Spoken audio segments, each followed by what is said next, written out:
Don't throw away those okra seeds. One handful can turn your backyard into a towering green paradise. Soak those seeds overnight in warm water. This one step wakes them up and cuts germination time in half. 1 inch deep. Press each seed in firmly, 2 feet apart. Okra needs space to become what it truly is. Day 7, and pushing through the dark soil, the first okra sprout arrives. This is where it all begins.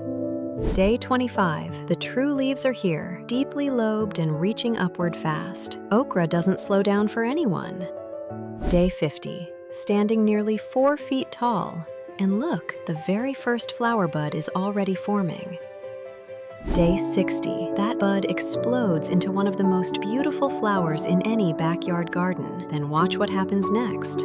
Harvest at exactly 3 inches, and this one secret tip keeps your okra producing all season long without stopping.